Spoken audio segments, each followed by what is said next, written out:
Here, there, everywhere. That's where you'll find TKO8 Television's Jim Buchanan. Interesting, informative, entertaining, strange, unusual, uplifting, inspirational. All these things and more await you on this 30-minute television journey that'll take you here, there, and everywhere. Broadcasting from TKO8 Studio C, here's Jim Buchanan. Good evening, everyone, and thanks again for tuning in to Jim Buchanan's Here, There, and Everywhere.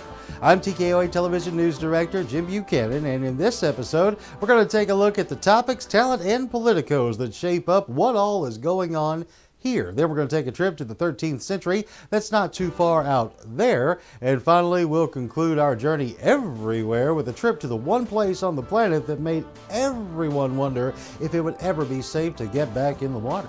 All that and more is coming up in Jim Buchanan's Here, There, and Everywhere. Coming up, I'll introduce you to the greatest Jaws fans in the world, who also happen to have quite a great white-sized heart. Jim Buchanan's Here, There, and Everywhere will return in a moment to take you everywhere.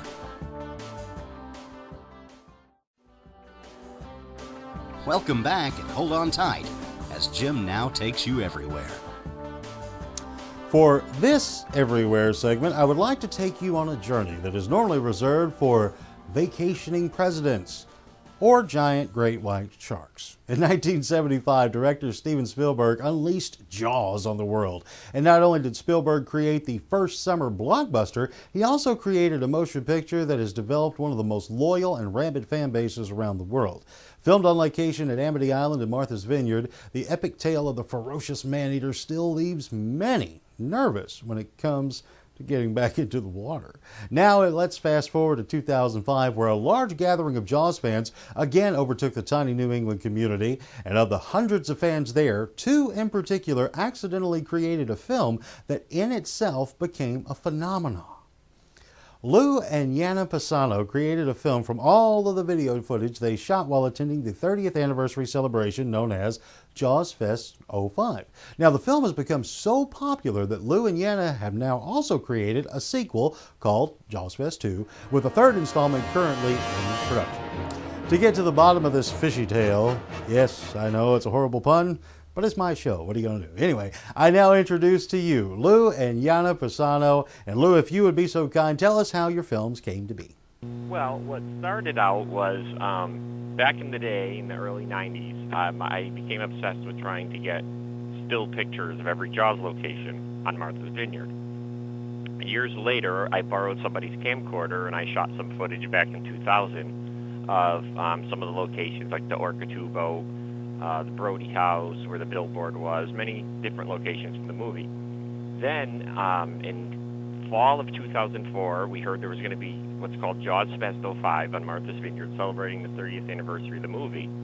So, Yana and I went out, we got a camcorder with the intentions of making a movie that really wasn't ever meant to be for everybody to see. It was, and what happened is, I mentioned it online, and people started asking me for copies. I was like, well, you know, okay, that's fine. So I distributed copies to them, and one thing led to another, and, you know, it kind of just turned into this, kind of like this cult movie where people just wanted to see it. They wanted to, I heard about your movie. How do I get a copy? Where can I get a copy?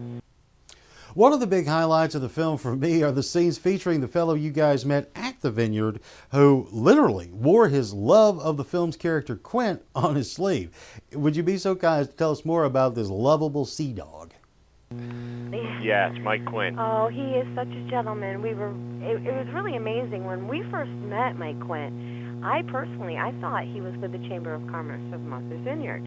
I thought that he was just dressed up in character and he lived on island and that was his thing. And it wasn't until we started to talk to him that we found out, no, this guy was from England. He came all the way over from England. He decided to dress up as Quint, and he decided to spend the rest of the weekend being Quint. And when we first met him, it was really great. And then we just kept running into the man. Like all day we just kept running into him, and then it was like, hey, why don't we just hang out? Because, you know, we're having a great time filming you, and we're having a great time spending time with you. And it's the passion like that that fuels all of this. And in fact, you guys are not profiting from these films at all. And as a matter of fact, you give them out freely to Jaws fans all over the world.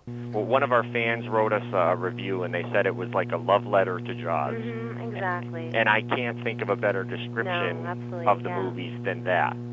That's really what they are. They're just a love letter to the movies, and therefore a love letter to Universal, really.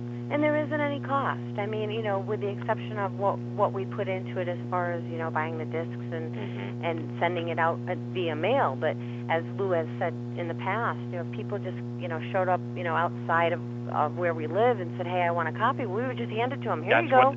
That's the fun of it, actually. That's the whole point of everything, really. Is Absolutely. It's not about us making money. We do this because we like it. You know, we love to do it. I mean, we've heard from people from Brazil, from Australia, all over England, all over this country, and it's amazing. They love it. They say things to us like, oh, we love you. Thank you so much. This is the best. You know, I'm so happy. There's no opportunity for me to get to Martha's Vineyard. Thank you for bringing this into our living room. We really appreciate it, and that's really what it's all about right there. You know, and it's that pure heart coming from you guys that lets me know that in the end there's nothing fishy about these films. Yes, another bad pun. Anyway, Lo, Yana, I thank you so very much for coming on the show, sending me the films. And for all of you Jaws fans out there in the audience who are taking the bait, okay, last one, I promise. Log on to Facebook.com and search out JawsFest Films. It is so worth the trip, and I think you're going to really enjoy these. As a matter of fact, coming up after the break, we'll take a look at next week's journey to here, there, and everywhere. Well, I'm sorry to disturb your Boy Scout picnic, but if you really want some culture and art around here, then you better get a hold of these 2 DVDs from Lou and Yana, JawsFest 5, JawsFest 2. You'll be seeing me in the third one very soon. It is real. Take care.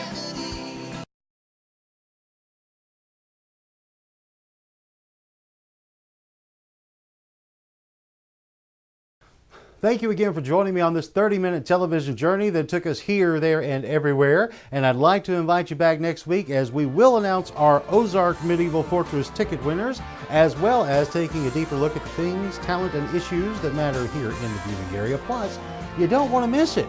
Throughout the entire month of October, I'm getting excited, can you tell? We're going to be bringing you some extra special tricks and treats in celebration of Halloween. So until next time, I'm Jim Buchanan, and I'm sure we're going to see each other here, there, and everywhere. Good night, everyone. Jim Buchanan's Here, There, and Everywhere is a Lone Producer Studios production in association with TKO8 Television. To learn more about the show, log on to TKO8.com.